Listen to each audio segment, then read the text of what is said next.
Okay. Please be a bit patient with us. We'll start at 11:10 on the dot. We just want to give more people the opportunity to join so that we are not going back on what we may have discussed.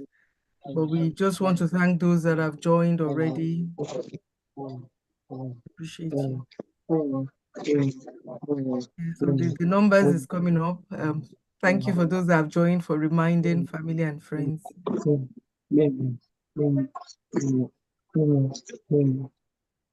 Okay, we would appreciate it if everyone can mute, except if you want to ask questions or you would want to make a contribution. We just would appreciate that we all mute our microphones so that it will not be distracting to others. And we have a few people whose microphone is still, yes, thank you. So we can hear very well and we will not be distracting to one another. Yeah.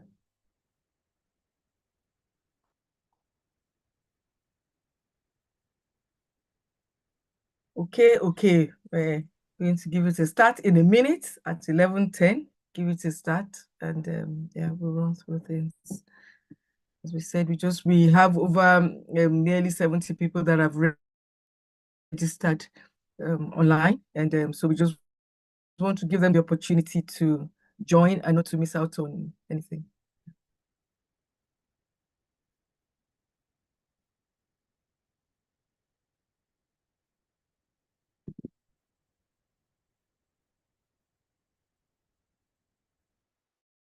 Yeah, we have 26 people. Thank you for joining. You're welcome. We just want to give it a minute and then we give it a start.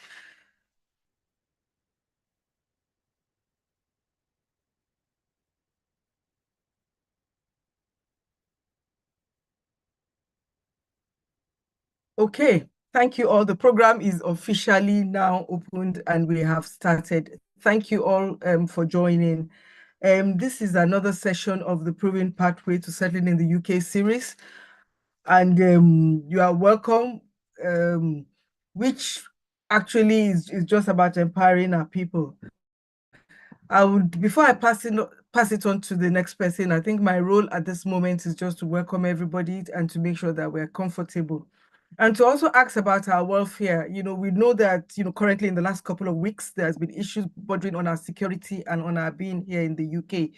There has been attacks, as we know, between the last time we had a meeting and now. So we just want to do kind of like a welfare check on everyone. And we are happy that everything has gone down, and I hope we are feeling protected.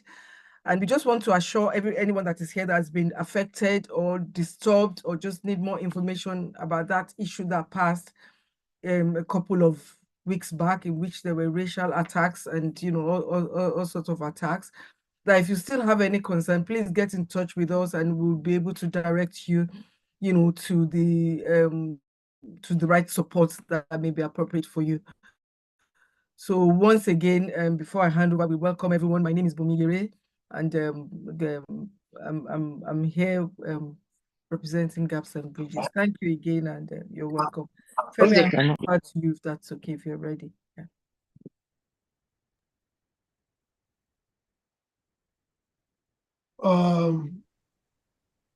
Okay. Welcome everyone. It's good to have everybody again. We are back. So I'll just be giving you briefly why we are here. My name is Femi, and that was my colleague Bumi that just spoke. We are working together with Gaps and Bridges and the team. So I'll just go straight to tell you why we are here. And I'm just going to make that as brief as possible because we have our solicitor who is going to be giving you updates and more information based on the current trends going on in the UK. So I just have a short slide which I would go on to briefly because I'll be speaking on the purpose of this meeting. Why are we having this meeting? And I hope I'm clear. I hope you can hear me. Okay. I'm sharing the slide now. I hope we can see the slide. Can we all see the slide? Yes, we can. Can we Okay, all see the good, slide? Please just good. do a thumbs up or a wave or something, but I can see Yeah, the that's slide good. actually. Yeah, so I'll just make that very brief. So these gaps and bridges is just basically the purpose of the meeting. And we are, what gaps and bridges is all about. One of the things is to see how we can empower Africans in the diaspora. And here we are trying to help us understand the key immigration changes and challenges. I believe there are a lot of us, or friends or people who are going through a lot of challenges. And it's all about information. Information. And the more informed you are, the more you can, bridge the gap in all this. And that's why we are bringing, an expert to help us understand this. Yeah, so why we are holding this seminar to support our community, just like what I said before, to bring awareness, keeping up with immigration changes, to address common challenges. There is a lot of confusion sometimes, and it's just hearsay. There's a lot of hearsay about immigration and all, but we want you to get the facts and get it right. And that's why we're bringing an expert to help. Oh, yeah. Recently, there's been a lot of changes. There's been a lot of changes in immigration rules. I want to keep you to speed. And these changes has a lot of implications to you, to me. We are living abroad. I mean, this is not your, should I say, most of us were not born here. And some of us are still having challenges. But I'm telling you, as we listen to this seminar, you're going to get the best information based on immigration. So, I mean, these are things that are going to be covered. This is just a snippet. I'm just giving you a snippet of what you are about to see. So, Solicitor is going to be looking at, work restrictions, certificate of sponsorship license, unemployment impact on visa status, overstay and all the challenges and visa opportunities. These are things that we are going to be looking at because it's not just one way. There are several ways to overcome these visa challenges. I'm just going to make that brief. So visa extension and renewals, common problems. Why is it being refused, and solutions and all that. And we're going to be looking at work visas as well. There are many opportunities, many ways you can get visas, and while you are being denied for work visas. So these are things that we're going to be looking at as well. Family members and non-family members, sponsoring families, how can you sponsor your families? There's been a lot of changes. For example, you know that there's been changes in the care sector. But with every change, there's always an opportunity somewhere. And these are the opportunities you are going to see. And how will this seminar benefit you? How is this talk going to benefit you? So you're going to receive specific advice. You have an opportunity to ask questions. And we will do our best to answer as much as we can. And after that, of course, you can always have an opportunity to talk with the experts, just for a talking shop. So, yeah, in conclusion, the main thing is that we need to stay informed. You need to stay informed. You need to be your brother's keeper. See how you can help. I mean, if you have everything sorted for you, it doesn't mean somebody has everything sorted for them. And that's where it is that, if you have the information, pass it on. If you have the links, pass it on. You can always, point somebody in the right direction and take action. Use the knowledge you've gained to make informed decisions. So I'm not just going to waste time now. I'm going to call on Laide, who is a solicitor. She's been giving many talks. I'm sure many of us know about her. Get your questions ready. Listen very carefully, and we will see how that goes from there. So I'll just stop sharing, and I would leave it for Laide to take it from there. Hi, good morning, everybody.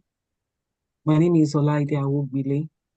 I first of all want to thank God for this opportunity. I also want to thank the executives of Gaps and Bridges. And I also want to thank you all for attending. Um, like I said earlier on, my name is Laide Awogbile. I'm a solicitor here in England and Wales, and also a barrister and solicitor of the Supreme Court of Nigeria. And my areas of law are family law and immigration law. Um, I think I want to change it to full screen. Can you all see it? Can you all see my screen? Yes, I can. Yes, we All right. can. Okay. Yeah. So I'll continue. So yes. So before we start, I will do a short disclaimer, which is that the information I'll be sharing during this legal seminar does not constitute legal advice in any form, as legal advice can only be given based on individual circumstances. The purpose of this seminar is to inform, enlighten, and educate you on the current rules under the immigration law. So I've got 30 minutes for Q&A for presentation. Then I think I've got like another 30 minutes for questions and answers. So if you need a copy of these slides, right, please contact the organizers. They will send a copy to you, or you contact me direct. I'll send you a copy of the slides. I've tried to treat as much as possible in the slides, but I can only do 30 minutes, so we can take as many questions as possible. So in these slides, you would have what are the recent changes in immigration, popular immigration questions, visa extensions and renewals, why people have problems, work visas, and when you want to bring a family member and non-family member. So now, what are the recent changes? There's not been any major changes, but the Labour Party has cancelled the Rwanda scheme. So under the Conservative Party, it was stated that that once you make an asylum application, especially those coming in on the boats, they'll be sent to Rwanda to carry out their asylum or whatever, with also £3,000. But since the Labour Party has come in, they've cancelled the Rwandan scheme. So, which is a good news for those that are seeking asylum. It now reverts back to how it was before. Then also the UK plan to increase the minimum, the UK's plans to increase the minimum income for spouse visa from 29 to 34,000 has been put on hold. Then also the Labour Party states that they've already contacted the Migration Advisory Committee to review the impact of raising the threshold to 38,000, even though they've put it on hold. But however, they maintain that they're still going to put a ban on care workers' dependents. So at the moment, if you are on 6135 or 6136 COS, you can't bring your dependents. Then they have suggested to the Migration Committee to review the following occupation, because in their opinion, for now, these are the main areas, that is IT and engineering professionals. So if any new laws is likely going to come out, it's going to be, for those in the IT sector, the telecommunication sector, the engineering sector. I'm not saying other new laws will not come out, but this is what the Migration Advisory Committee are considering at the moment. Then also the Home Office has introduced the de facto adoption.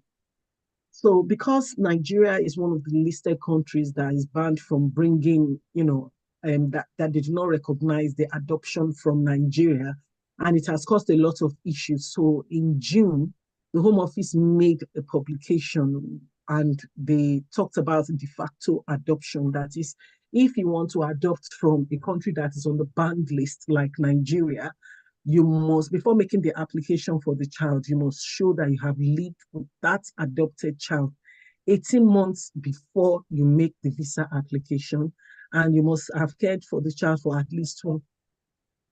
You must have cared for the child for at least 12 months immediately before making that application, and you must assume the role of the parents. And also, I didn't put this in the slide, there must be no direct contact with the biological parents.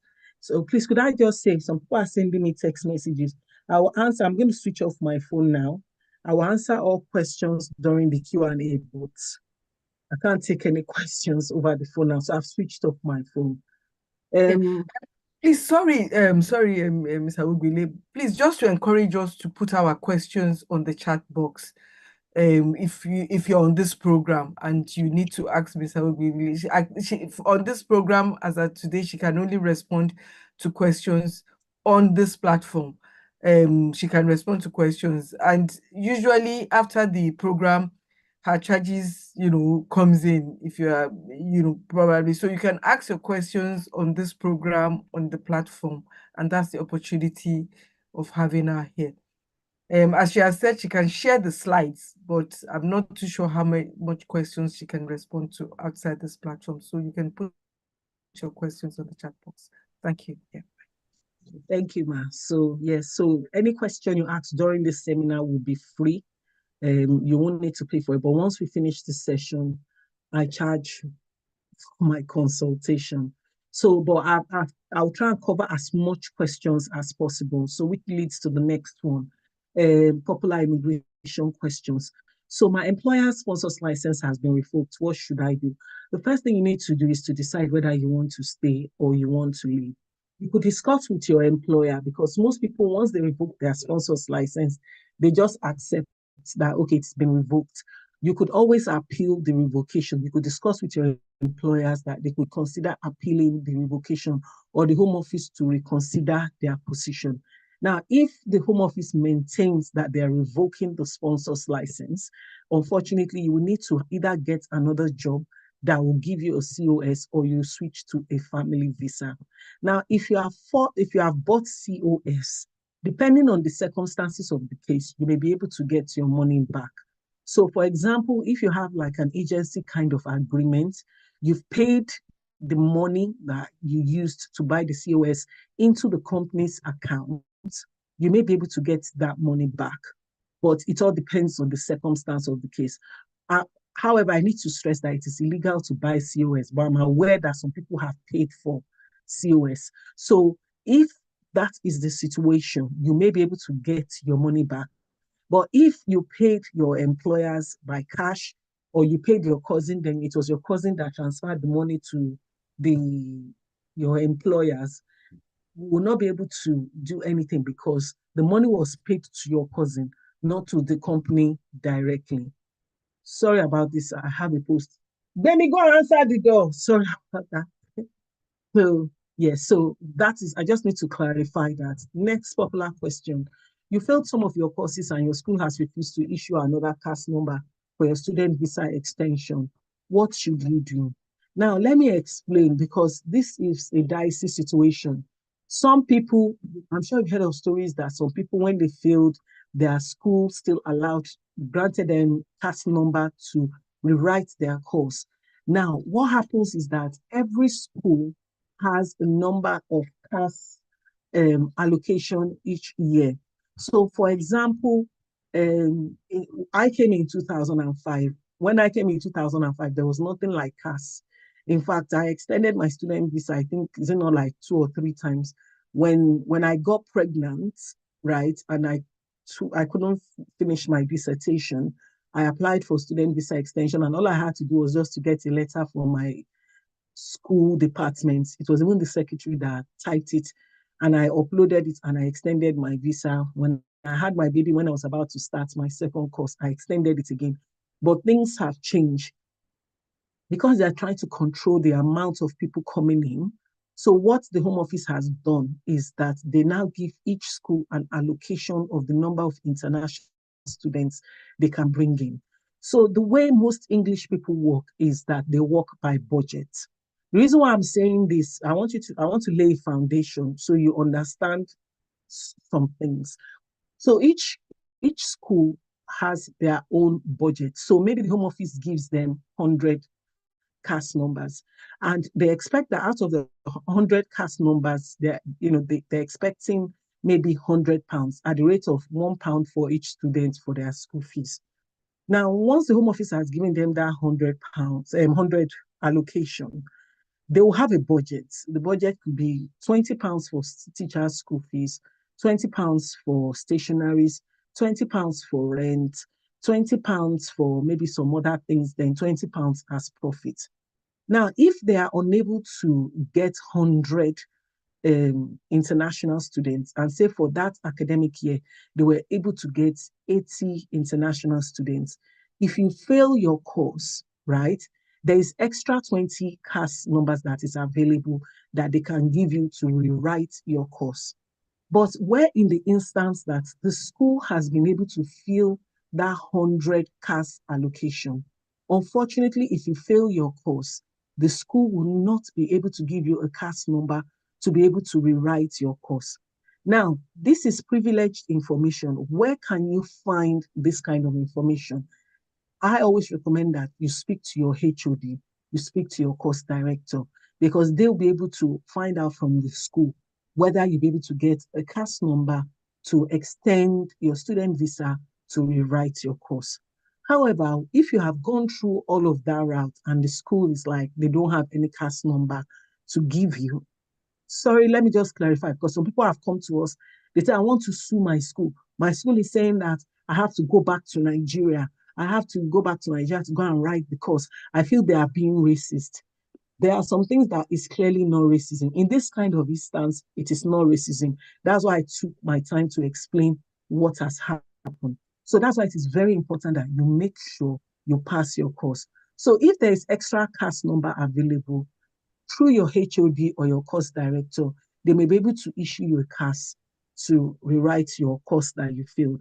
But where there is no CAS available, right, what you will need to do is that you need to, first of all, ascertain your circumstances and the time frame that you have left and the time you need. Say, for example, you failed your course and all you need is just 6 weeks. You write your exams next week. Then in 3 weeks' time, your results will be out. Do you understand? So that's 4 weeks, not 6 weeks. What you could do is that you could apply for what is called further leave to remain outside of the immigration rules. Now, this visa, it is only to buy you time and also to consider exceptional circumstances, right? It is not an automatic extension, but it is at the discretion of the Home Office. Now, on an average, before they grant this visa, it could take like almost 4 months. So if you need 4 to 6 weeks, then this further leave to remain may work for you. Some people even start with fee waiver application, then they will now make the further leave to remain application, which will give them approximately like 7 months or thereabouts. Do you understand? But if you need longer than that period, say for example, they are saying once you pass your results will take 2 months before your results comes out. Then the school board has to approve it. The school only meets once in a year. So that means you have to wait till next year. Doing a further leave to remain application is just going to waste money. It's not going to solve your issue. So you need to consider other options. Next slide. I'm already in the UK with my dependents, and I'm worried about the new rules regarding no dependents on the health and care visa. What will happen to my dependents? Now, I have opened this down because up to on Thursday, I still had somebody asking me, telling me that they've heard that there are some people on a care visa and they are giving them, they're allowing them to come with their dependents. It is not true.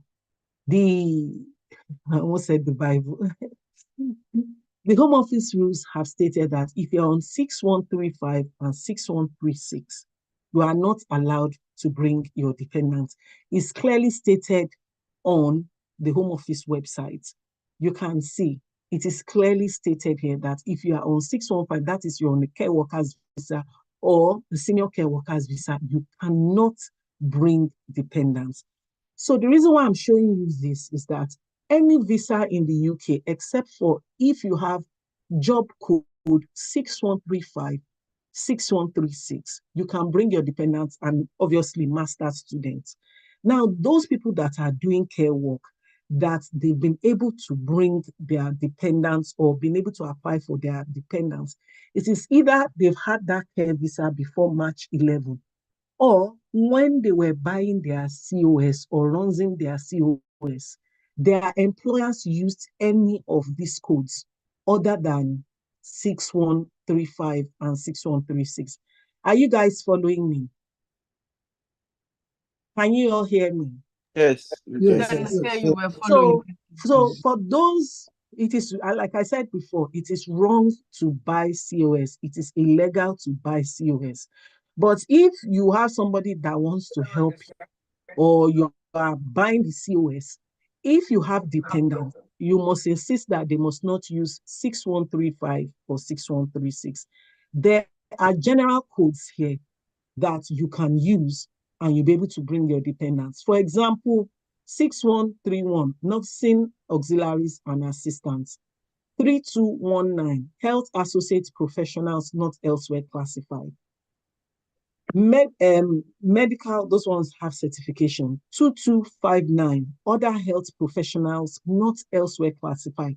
Because I've had people tell me that their work, they do similar work to care work, but they are not called carers. Some of them work in hospitals, some of them work in schools, but their work is similar to care work. So this kind of code, when you are applying with your dependents, if your employers use 2259, other healthcare professionals, not health elsewhere classified, or one of the general codes that I've mentioned, and like this one, 2237, which is other registered nursing professionals, then 2229, therapy professionals not elsewhere classified. These ones are for more senior roles, healthcare services and public health managers and directors. 1231, healthcare practice managers. 1232, residential day domiciliary care managers and proprietors.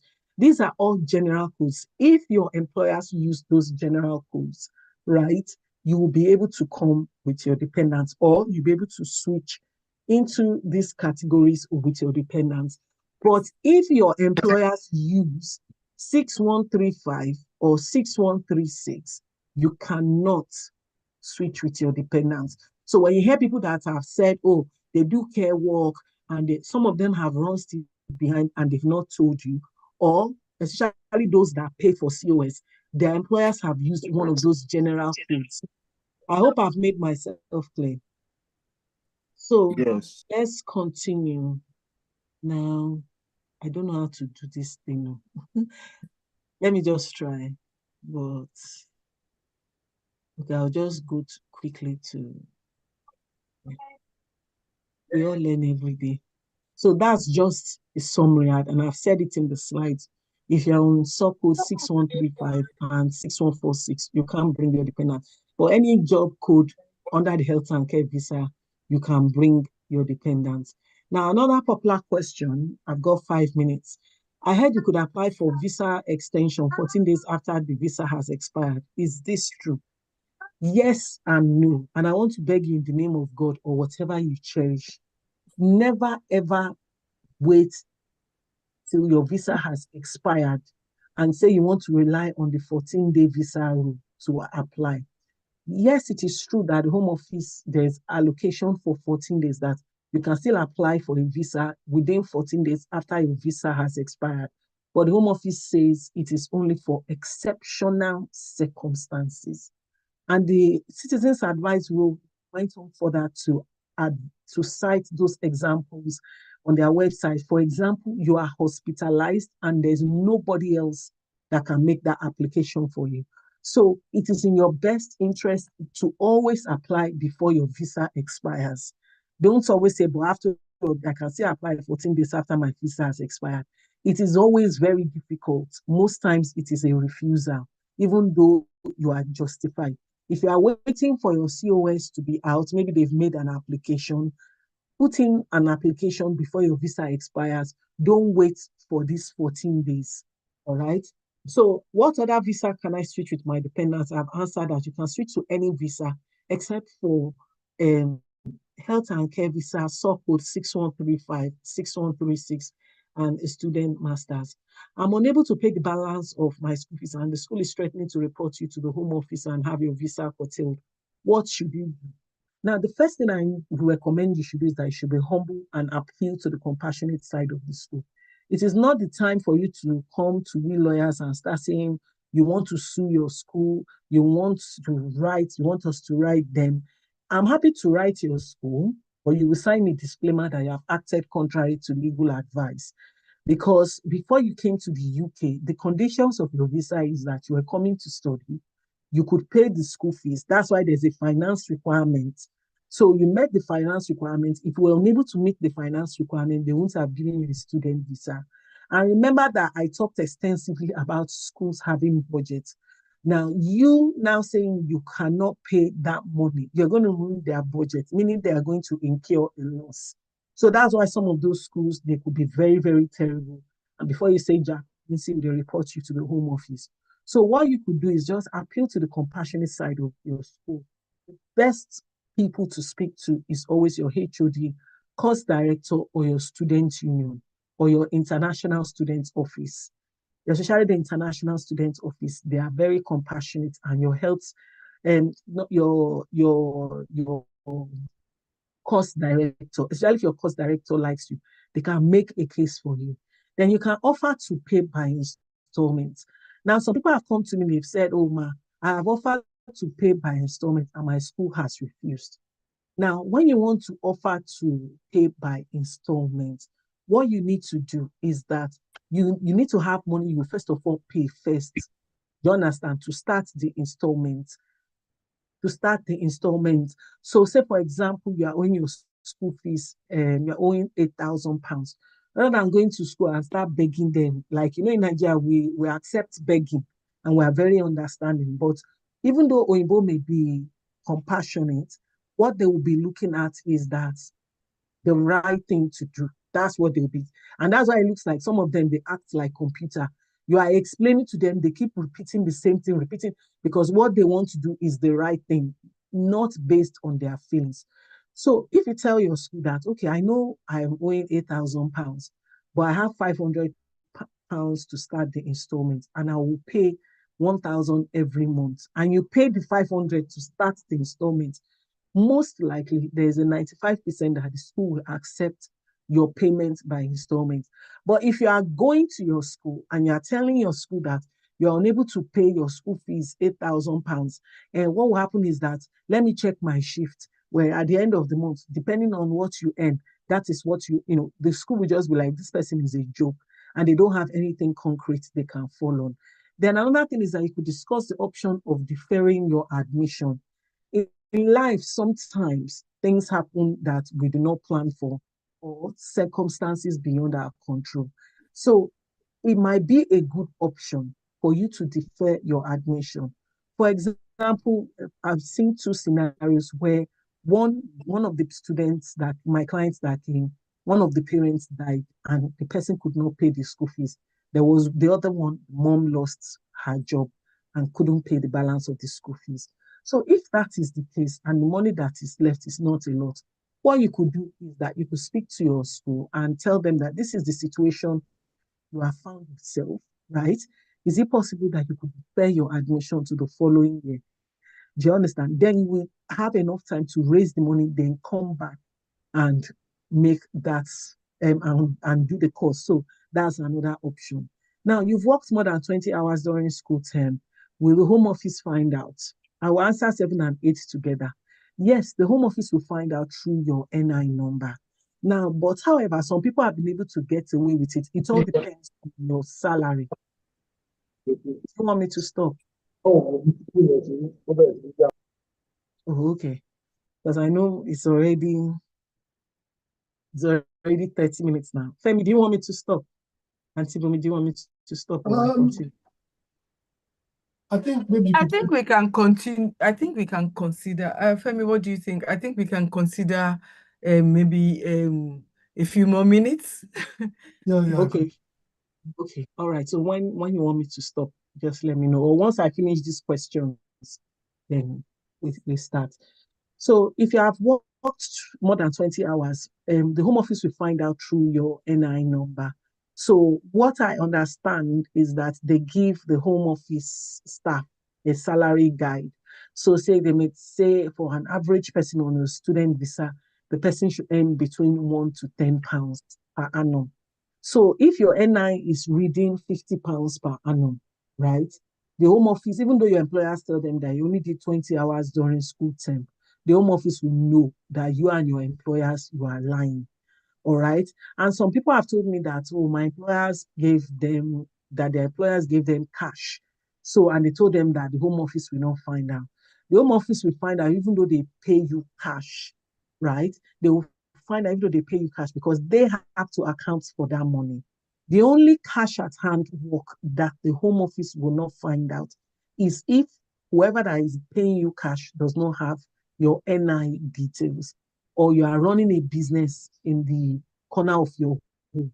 Say, for example, you do cleaning, you do domestics, you sell food, you make hair, you cut people's garden, and on a wee level, and they give you cash. Those kind of money, there's no way the Home Office will find out, right?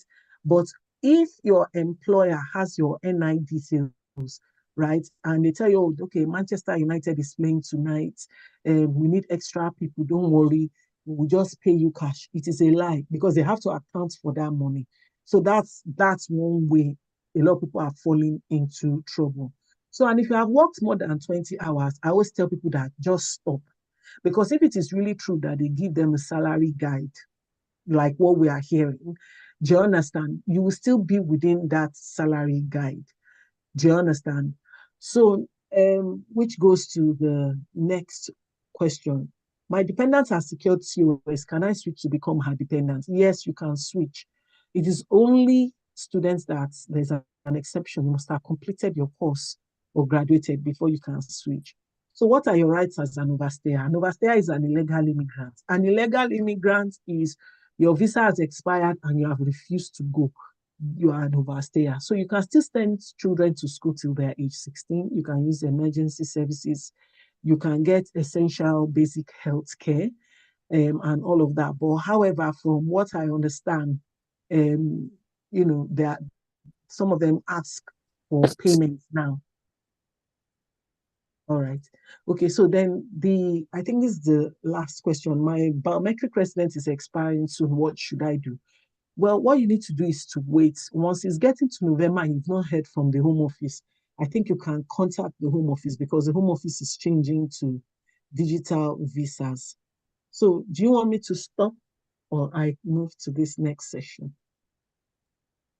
Maybe we can just go through the questions quickly, and then if there's still time, you can just go through the other session. All right. Okay, what I'll be doing is that I'll just be taking the questions quickly. Thank you very much for that, Laide. I'll be taking the questions quickly, and then Laide will be helping us with that. So if you have questions, you can quickly pop that in the chat. So I don't know, this is more like a statement. It says, my family is with me in the UK and I got COS on 6135 after March the 11th. All 5 of our visas were approved to remain in the UK. I did not pay or runs it. Maybe it's God's grace on my family. Yeah, So, it's definitely God's grace. Okay, okay. And just be Maybe praying the that the application grace will time. sustain you to the end. Because what some people have been experiencing is that despite the fact that they have switched, they've been reviewing it, they've been receiving letters saying they've reviewed it and they've made a mistake they are not supposed to be. So let's just trust God that the grace will continue to the end. Okay, so Femi, sorry, please. Just because of limited time, just to run through the questions fast. There's one question on top from, I don't know if it's a question, it says, but I'm sure that has been answered. What can you do if you fail a course and they have given opportunity to resubmit the assignment again and it was marked as failed? How would this potentially affect the student post-study visa? If the school decided not to grant it, the lecturer is not willing to allow another resubmission, what do you advise as our visa expires end of January 2025? All right, okay. So that is a unique situation which will require some more questions. But on a general basis, if you failed the course, doesn't mean that you have not finished the course. Maybe what the person was trying to say was that they now said they cannot graduate with a master's and they will graduate with a lower degree. Do you understand? If you are graduating with a lower degree, then you can't switch to graduate visa, which is known as post-study. All right. So if your visa is still expiring in January, as long as you have paid your school fees, I'm sure they will allow you to resit the exams. So, and you will pass. I failed some of my courses as well when I did my master's, and I was allowed to resit. And the only thing was that I didn't graduate with my needs. But sorry, So like I think the question is, will that if they are giving them like a lower degree or whatever, does that guarantee that they would have a post study? Does that make them eligible for a post if study? they don't have a master's degree, they may not be able to apply to the post study, but they will be able to switch to a work visa. Okay. Thank you. So that's why I said that that person needs a one-to-one consultation, but on a general basis, I have answered it. Thank you. So if that person still has more questions, you can consult with Laide after the. Yeah, but the person will pay after this session. Okay, Femi, please carry on here. I just wanted us to, this question I asked was the first question. So I just wanted us not to miss out anyone's question, giving priority to the way it was dropped on the chat, from top to bottom. Okay, we have another question here. Is founder visa same thing as business visa? Can you please explain how to self-sponsor and what it entails? Do I need a lawyer for that? I would recommend that you need a lawyer for self-sponsorship, because self-sponsorship on a general basis is you will have your own company. Your company will be, you apply for sponsors visa, sponsors license for your company, and you issue yourself COS. That is basically self-sponsorship. So it's not something that I would recommend you do it on your own. And you need to be very careful, because if you are not successful, you may need to wait 6 months before you make another application. Okay. Hello, please. I just want to be enlightened on my passport that has expired. And one of the dependents also. My BRP is going to expire by December 2024. I've applied for a passport and I'm waiting to go for my biometric capturing. Please, any advice? Yeah, you don't have a problem. The most important thing is your visa. So if you have a valid visa, you are all right. Yeah. If your visa is about to expire, all you have to do is just hold on and make a copy of your proof that you have applied for your passport and you're waiting for capturing. You send it to the Home Office when you are applying for your visa extension. Okay. Can you please explain more on COS and no job? Because there's not enough shift. Try to get another switch, but not coming. What's your advice? My advice is that you should get a job, another job that will give you COS. All right. Or when you get a job, right, the company that brought you from your home country will be your managing agent. So that's the only way. So they will pay your managing agent to pay you. So it will not be like you just went to an agency to get a job. So that's one way around it.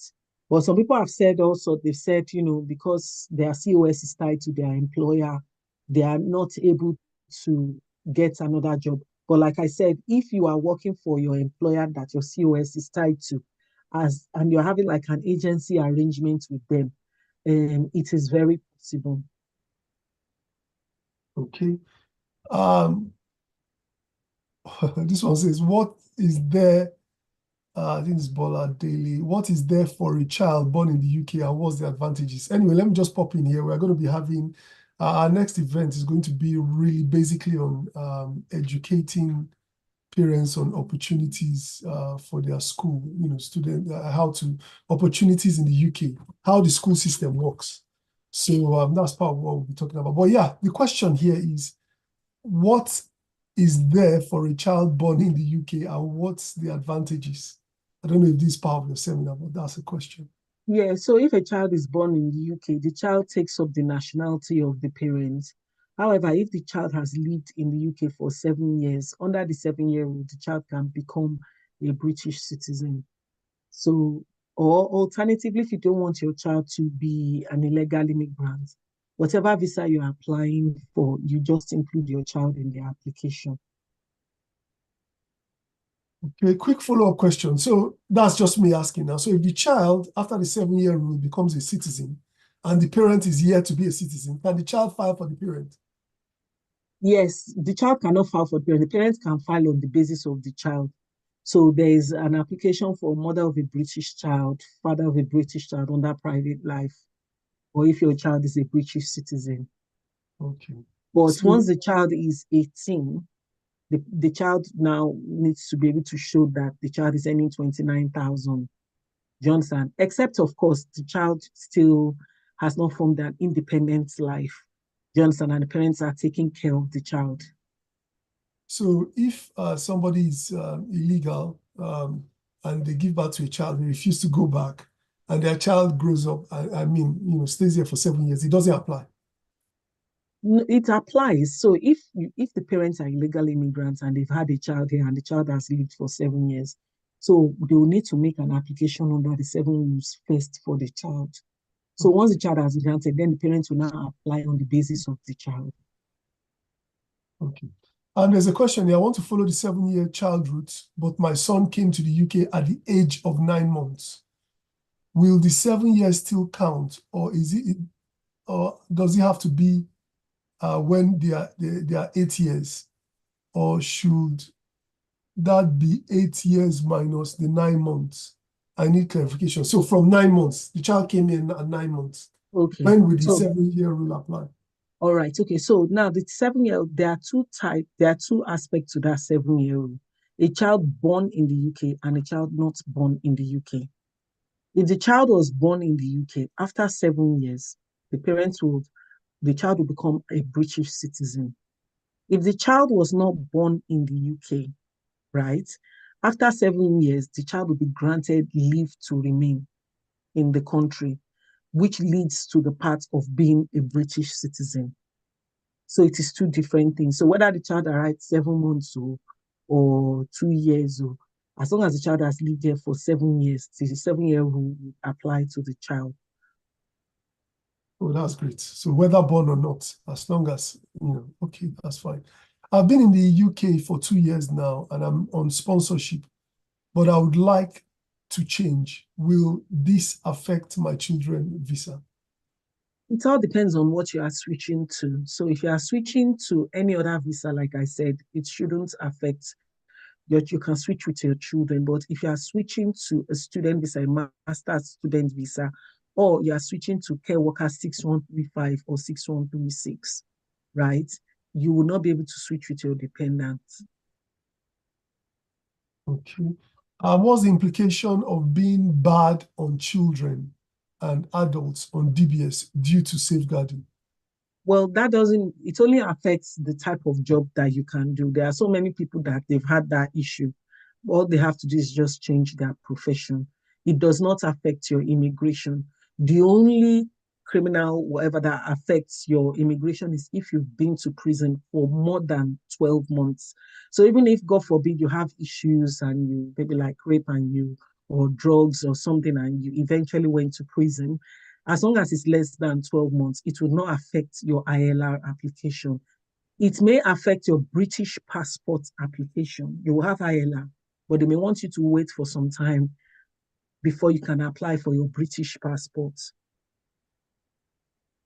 Okay, someone says, how can I get today's meeting? You just put your email. We're going to be sending out the slides. If you put your email, if you're interested, put your email, we'll send the slides to you. Okay, hello, I have EU settlement question, please. My brother was granted EU settlement visa via his daughter. Sorry, he was granted EU settlement via his daughter. His wife and other children came to join them after UK exit EU. The wife and daughters have been declined settlement on 2 occasions. What else can he do? So then they will have to apply as his dependents, not as EU dependents. Because, under the EU settlement, whatever, you must have, before we left the EU, it was easy. So what they will have to do is that they will now have to wait for that person to have a settled status. They can even still come with the person's pre-settled status, but obviously the 29,000 will apply and all those because they came after we have left the EU. So that person will need to ask more questions and we need to offer a solution. Are they in the country? Are they outside the country? So that person will need like a one-to-one consultation. Okay, I think at this juncture we'll just have an interlude. So Laide, I don't know if you can continue with your presentation. So when you finish, we can take the questions. Continue the questions. For how many more minutes? Maybe like in the next 5-10 minutes. Okay, 5-10 minutes. Okay. Let's just say 10 minutes because I think that your presentation, goes directly to people instead of being specific. So if there's a way you can finish the presentation in 10 minutes, that would be good. Yeah. All right, ma'am. And then we can now have time to take the questions, as many as we can take, as many as you can help us to answer. So when we finish the presentation, applies generally. Yeah. All right. Okay. Can you hear me, ma'am? Because I turned on the fan and maybe can you hear me? Yeah, I can hear you. Right. Okay. So the next part of the slides is visa extensions, renewals, problems, and visas.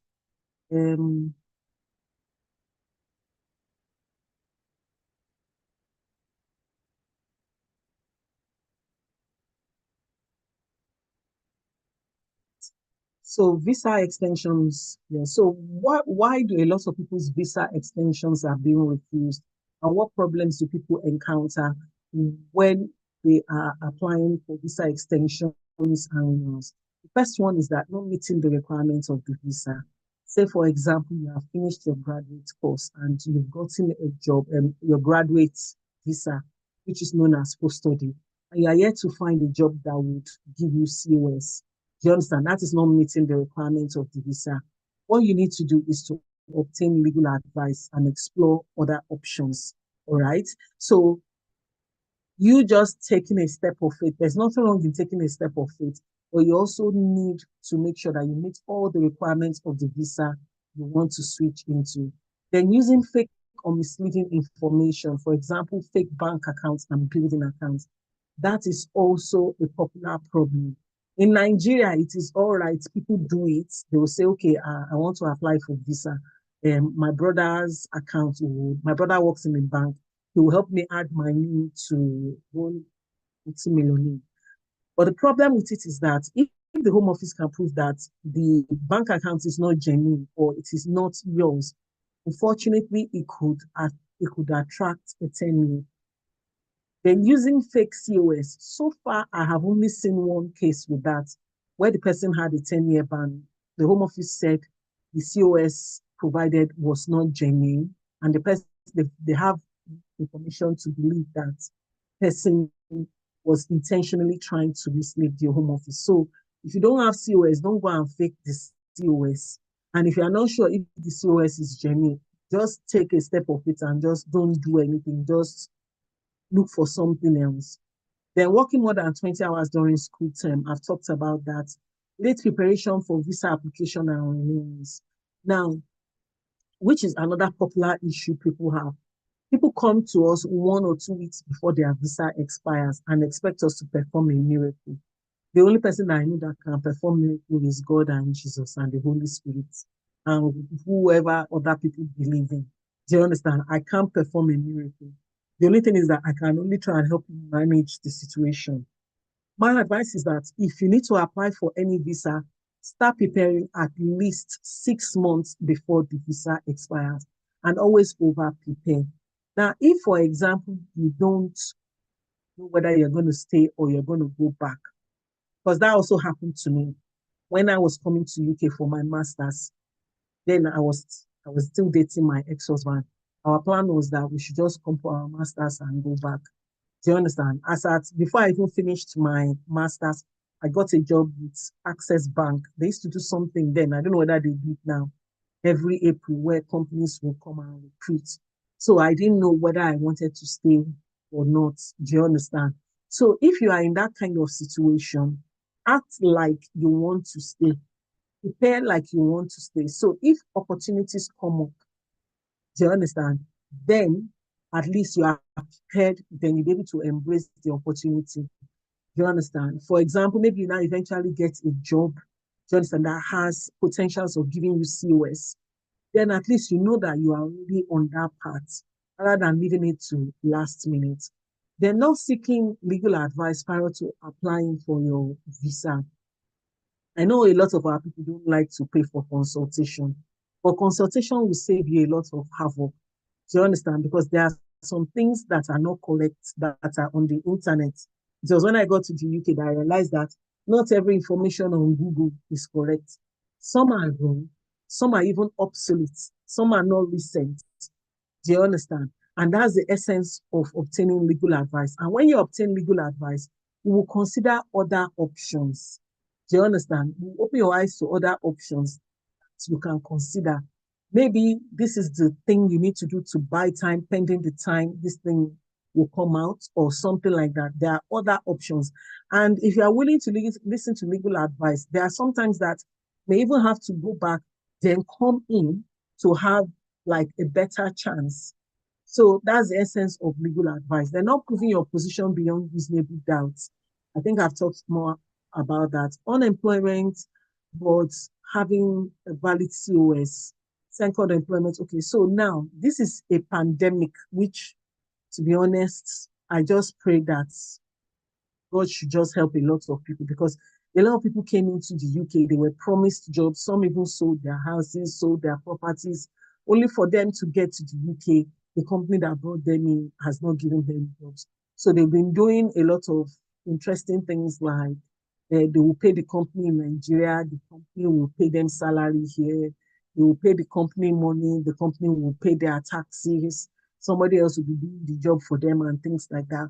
But I think it is a pandemic because at the time of your extension or at the time of applying for ILR, I want to believe that the Home Office will look into or scrutinize how your employers got the job for you.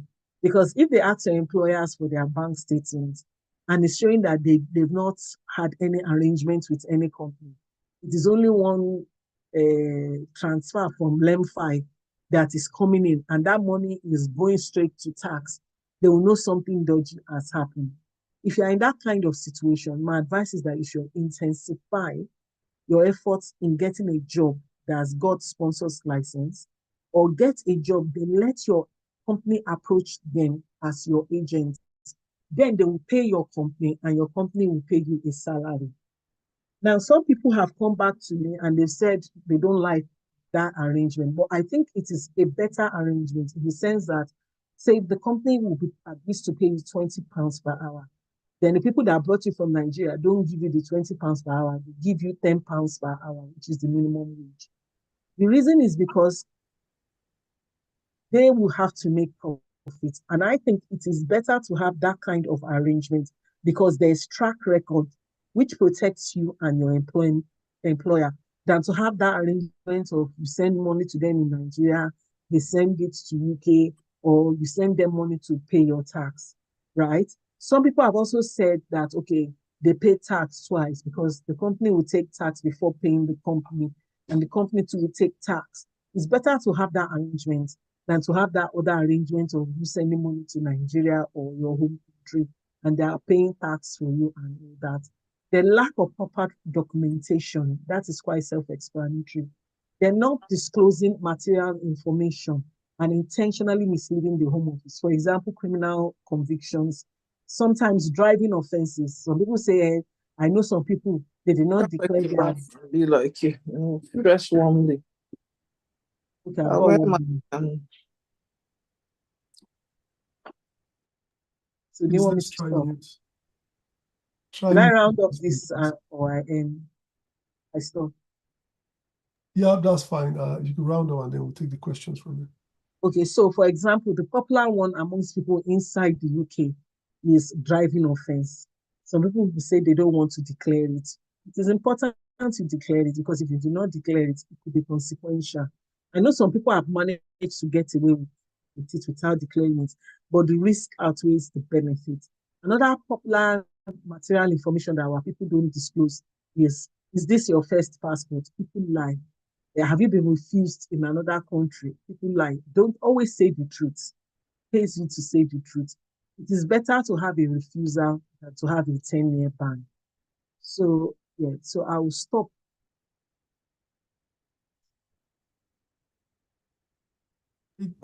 Thank you very much for that. So we just have a few questions we'll be taking and then we'll be rounding up. But yeah, before that, we have our WhatsApp where we put some updates, some information. I've just put the link there, put the weekly schedule for the WhatsApp. So things that you should be expecting to see every week. So all you need to do is just to click the link and then you can access the WhatsApp. You get up-to-date information. Laide is part of the WhatsApp group, and sometimes she shares a lot of stuff on immigration as well. So yeah, it's something that you should look forward to. And there are other relevant information that we get to put on the WhatsApp. So I'm going to the questions Sorry, here. Femi, which also includes information about job opportunities, apart Yes, from immigration, yes. about job opportunities, business opportunities, and as he has also said, education of our children and just social interaction and settling more in the UK. Okay, so if you bring in a child and the child turns 18 before the 7 years is up, does this mean that we can no longer apply for that child? It all depends on the circumstance of the case. So does the child have a valid visa? If the child has a valid visa and the child has been your dependent, it's fine. If the child is over age 18, the 7-year rule says the child should have lived 7 years under age 18 or spent half of their life under age 25.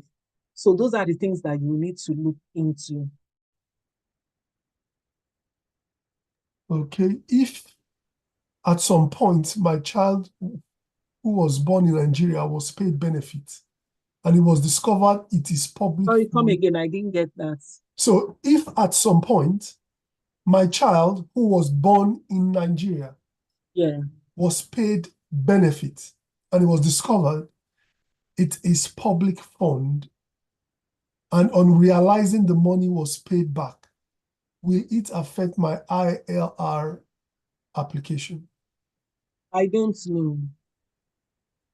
It's that the Home Office has said you must not claim public funds. Yeah, but he paid it back. If you paid it back, I don't work with the Home Office. I don't have any proof. They've told you not to take it, so don't take it. Do you understand? So I don't know. Yeah. Please, when is the appropriate time to start applying for post-study? When is the right time? And for not only post-study, any visa, you need to apply 28 days before it expires, or 3 months if you have travel plans. Please, can you shed more light on further leave to remain, FLR? Because I heard that it's ongoing now and people are advised to go for it. When you are yet to get the COS? So you are yet to get to COS, but people are advising you to go for FLR. Yes, it's only for buying time. So there's different FLR, further leave to remain outside of the immigration rules. There is human rights grounds, there is medical, there is different reason, compassionate reason. So, but most people use it to buy time because the earliest, most likely the Home Office will respond is 4 months. So, and also depending on your circumstance, some people also apply for fee waiver. They start with the fee waiver. Initially, fee waiver should not be known, but we've noticed that the Home Office, before they grant fee waiver application, it's been taking 2 to 3 months. So you first of all buy yourself 2 to 3 months with the fee waiver application. Then you now put in the FLR, which is another like 4 months before the Home Office responds. So technically, you bought yourself 7 months. So that is why people use that FLR only to buy time. Now, the Home Office may grant you the FLR, but your case has to be very compassionate, very significant, something exceptional. So there seems to be an update as at on the 18th of so, July, and it seems COS holders can include their dependents. How true is this? well, whilst we were talking, I've checked. I don't think I found any updates. If you have COS, you can bring your dependents anyways. Do you understand? Except for 6135, which is care workers, and 6136, senior care workers, or you are coming for a master's, or you're a student. Do you understand? Except for PhD. So you can bring your dependents anyways, except for those categories. On the 20 hours per week, if one works cumulatively 80 hours or less per month, with some weeks lower than 15 and some hours more, but cumulatively 80 hours, could this affect the PSW? Well, it's at the discretion of the Home Office. The PSW requirement is that you have graduated, do you understand, or you have finished your course. Do you understand? So it's now left for the Home Office to check whether the other parts will comply with it. So that one is up to the Home Office. It's not up to us. My advice is that don't do it. The risk outweighs the benefits. As the Labour government released the planned review of the increased price changes done by the former government. What they've said is that they put it on hold and they are reviewing it. We don't want to increase it. And they said with regards to the care worker, it's in the slides anyways, with regards to care workers being able to bring their dependents, they said they are not changing that. That is going to remain the same. And unfortunately, the riots did not even help matters. So, yep. Yes. I mean. Oh, yeah. Sorry about that. Sorry about that. I came. Okay, please, I would like to know. Okay, if I have been deported before, what chance do I have to go back to the UK? Well, it all depends on the circumstances of your deportation. Did you accept funding? Was it voluntary deportation? Anyway, deportation is not voluntary. That means they forced you to leave. So when you can come back to the UK will be stated in the letter that they gave you when you were being deported. So check that letter. If you did not receive any letter, which is odd, you can contact the Home Office. They will tell you when you can come back. And most times it's 5 or 10 years. It will be in the letter that was given to you being deported. Okay, we'll just be taking 2 more questions and then we'll just be giving an information. So it says, can someone on post-study bring in dependent now? He will be finishing his studies soon. Can he bring his dependents from Nigeria then? It all depends on the circumstance of the case. Was his dependents on a student visa? He mentioned or she mentioned that they were his dependents. So it all depends on the circumstance of the case. That person may need one-to-one consultation, and we need to review everything. Okay, this should be the final question now. Please, I would like to know if the times we spent in the UK while my husband was a student and his dependents, count towards the qualification to apply for ILR. Note, we switched roles when I got sponsorship from my company. My husband and kids are now my dependents. All it counts. You know, the Home Office published, I think, earlier this year, a list of visas that can be combined. I did a video on that. It's on YouTube and on TikTok. I don't have the dates at hand, but if you watch that video, I've mentioned the dates where you can find that the guidance was published. So the Home Office has listed some professions or some types of visas that you can combine. So instead of you restarting again, you will continue your 5-year route. But however, if you keep jumping from one visa to another just to try and make things work, there's something called 10 years long residence. After living in the UK for 10 years, legally, you can apply for ILR.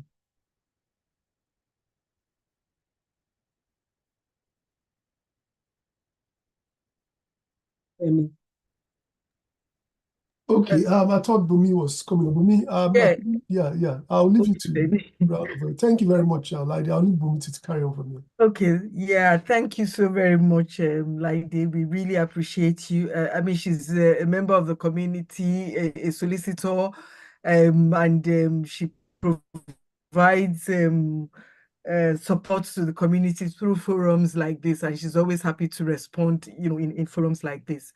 And as Laide has said, I think her phone number, if you need to consult her, that'll be private consultation. It's on her slides, and you can get in touch with her. And if you also want her slides, you can either contact us or contact her, as she said. She also has a YouTube channel and some other platforms where she shares valid and very valuable information about immigration, about family law. As she says, that's her area, family law and immigration. So once again, thank you so very much, Laide, which we are still going to bring her. So please watch out for her. Even on our own platform, the WhatsApp platform, I think we've dropped the link. You can join our own WhatsApp platform too. Laide is a member of that platform, and from time to time, she's always dropping information in regards to immigration, family law, in the area of her areas of specialization. She's always dropping information that is beneficial, to the community. So please, our WhatsApp group, the link is there. Please click to join, and also link up with Laide on her channel, her YouTube channel, and her WhatsApp channel. We also have another program, not directly being organized today by Gaps and Bridges, but by one of us, by one person, somebody from our community. And it's about IT. As we know, that is like the next world. IT is taking us places. IT is where the opportunities are. And he's going to be talking about the program, which will start shortly. I can also assure you, you have a lot to benefit from this program. And you can also, as you are jumping out of this, just jump into that program, which I think is going to start at 1 p.m. But he's going to talk more about it, because we're in the world where I know my own family members, some of my children into IT, and it's actually like what we should all also be aware. I think that's the link, and he will be talking about it. Also, sorry, before I just to mention before I give him and would round up, is that on our WhatsApp channel too. No, sorry, we don't have a WhatsApp channel. On our WhatsApp platform, every Mondays we'll be providing information about vacancies, which we ourselves would have verified, vacancies from different parts of the sector in the UK, not only health, because our people is only health. So we'll be providing vacancies. That's every Mondays, and I think on Wednesdays we'll be discussing about IT and IT stuffs. And then on Fridays, we'll not discuss, we'll just be providing that information about business opportunities and ideas. So watch out for that space. I'll hand over to Toby Akinwande to continue, about his program, and then we'll round up from there. Yeah. And then, like I said, we are happy to send you the slides. Leave your email or just link up with us one way or the other. And we're also on YouTube. Thank you. I hand over to you. You can also find this recording on YouTube. Yeah. All right. Thank you very much, ma'am. Thank you so much, Ms. Olaide, for that wonderful session with us today. And that was really great. And I believe everyone enjoyed the session, and I believe you have taken a lot from here. So yes, so the program, the tech, so we call it Tech Talk. And so basically Tech Talk is all about conversations around tech. And we know that a lot of people have a lot of questions. And you know that, can we hear me? I believe you can, right? So we know a lot of people have Yes, questions. Yes, a lot of people have questions around what should I do? How do I get into tech? What are the things I need to do? And what's the timeline for me? And am I going to get a good job? And I see people moving from one domain knowledge of, its discipline and moving to tech because of the buzz around the fact that tech is the next future, and a lot of things around tech now. Yeah, it's true. Companies are going cloud, things are really evolving around tech. So you want to understand, and some people also have moved to tech, without concrete information. And so because of that, they got stuck, like, oh yeah, I did this training and I thought I was going to get a job, but now I can't get any job. And a lot of going around the boxes and all that. So I think what this is all about is just to give us the right information and to help us make the decisions that are best for us. And because sometimes you might not even need to move to tech, you might just need to upskill from where you are, and then you'll be able to interface with, the evolving of tech. So you don't, many times, in fact, from my research, I found out that the movement into tech is not actually the solution in most cases. So we just want to have this conversation, and it's not something that we do one off. It's something that will be consistent, basically. So, and we are starting that conversation today. And so what this does again is we promise to always bring industry experts to talk about these things and help us. And so we are not saying that we are going to give you jobs. We are not promising jobs for you, but we just want to help you, to understand what you need to do if you must move to tech. And if you don't have to move to tech, what are the things you need to put in place so that you can be relevant and not redundant, at your workplace. So this is what this is all about. And today we are having our first session of that, the roadmap to tech, and it promises to be very interesting. So we encourage everyone, if you have the time, to join us. Thank you very much. Yeah, thank you very much, Oluwatobi. I think he has dropped the link. The link is there, and if you are part of our WhatsApp group, the link is already on the WhatsApp group. And he can also drop the link so we can join it starting at 1 p.m. And I think is one thing that I look forward to joining that is because it's going to empower me more.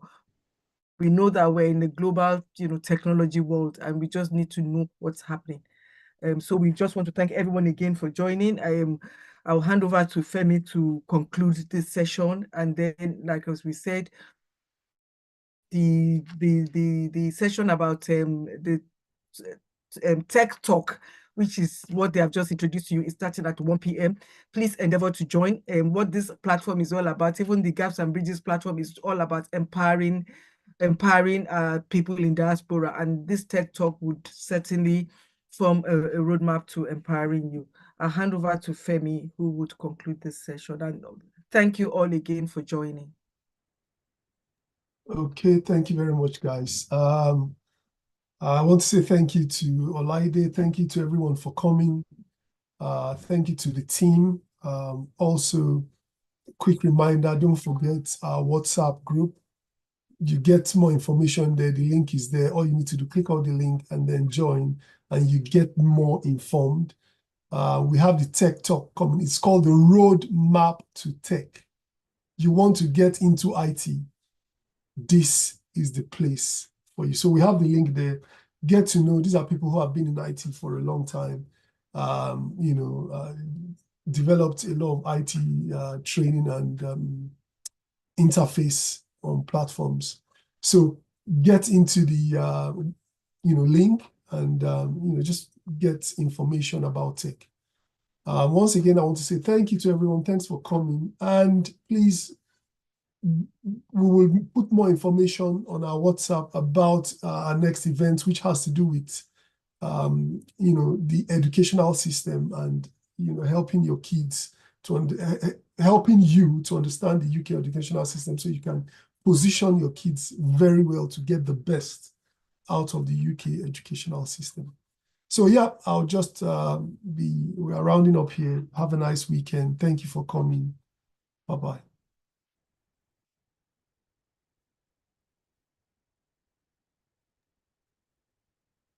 Bye, everyone. Thank you for coming. Thank you. Bye. Bye. Bye.